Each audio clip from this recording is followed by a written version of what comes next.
Hi dears, ഇന്നത്തെ നമ്മുടെ recipe ഒരു സ്പെഷ്യൽ ഉപ്പുമാവിൻ്റേതാണ് കേട്ടോ. അതിന് ആവശ്യമുള്ളത് റാഗി കൊണ്ടുള്ള സേമിയയാണ് കേട്ടോ. 200 ഗ്രാം സേമിയയാണ് ഞാനിവിടെ എടുത്തിട്ടുള്ളത്. സേമിയ അര മിനിറ്റ് നേരം ജസ്റ്റ് ഒന്ന് നമുക്ക് വെള്ളത്തിൽ നിന്ന് സോക്ക് ചെയ്തെടുക്കാം.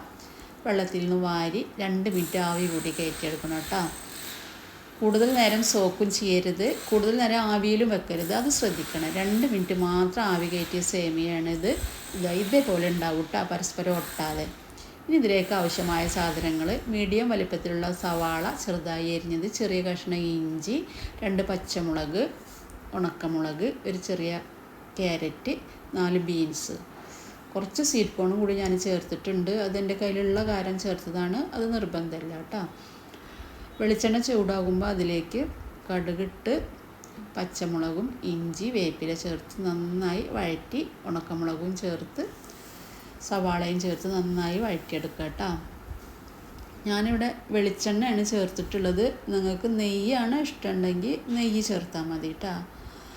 പിന്നെ നമുക്കിതിലേക്ക് വെജിറ്റബിൾ ആഡ് ചെയ്യാം. വെജിറ്റബിൾ ഇട്ട് നന്നായി മിക്സ് ചെയ്ത് ആവശ്യത്തിനുള്ള ഉപ്പും കൂടി ചേർക്കണം കേട്ടോ.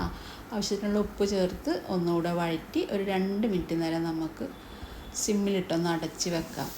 എന്നിട്ട് തുറന്നിട്ട് നമുക്ക് അതിലേക്ക് 1/2 കപ്പ് തിളച്ച വെള്ളമാണ് ഞാൻ ഇവിടെ ചേർത്തിട്ടുള്ളത്. ഇത് വെജിറ്റബിളിൽ നിന്നുള്ള ഉപ്പും എരിവൊക്കെ സേമിയയിൽ പിടിക്കാൻ വേണ്ടിയിട്ടാണ് കേട്ടോ. എന്നിട്ട് ഒന്നുകൂടെ നന്നായി മിക്സ് ചെയ്യാം. ഈ സമയം ഉപ്പ് നോക്കിയിട്ട് ആവശ്യമുണ്ടെങ്കിൽ ഉപ്പ് ചേർക്കണം കേട്ടോ. എന്നിട്ട് ഒന്നുകൂടെ 3-4 മിനിറ്റ് ഒന്ന് സിമ്മിലിട്ട് അടച്ച് വെച്ച് തുറന്നാൽ ഉപ്പുമാവ് റെഡിയായി കേട്ടോ. ഇത് അടിപൊളി ടേസ്റ്റാണ്, ഹെൽത്തിയാണ് കേട്ടോ. നമുക്ക് ബ്രേക്ക്ഫാസ്റ്റിനും പിന്നെ രാത്രി നമുക്ക് ചപ്പാത്തിയൊക്കെ കഴിക്കുന്നതിന് പകരമായിട്ട് നമുക്ക് ഇത് കഴിക്കാം കേട്ടോ. ഇത് ഇത്രയധികം വെജിറ്റബിളൊക്കെ ചേർക്കുന്നത് കൊണ്ട് കുട്ടികൾക്കും ഇത് വളരെ നല്ലതാണ്. അപ്പോൾ ഉണ്ടാക്കാത്തവരുണ്ടെങ്കിൽ എല്ലാവരും ഒന്ന് ഉണ്ടാക്കി നോക്കണം കേട്ടോ.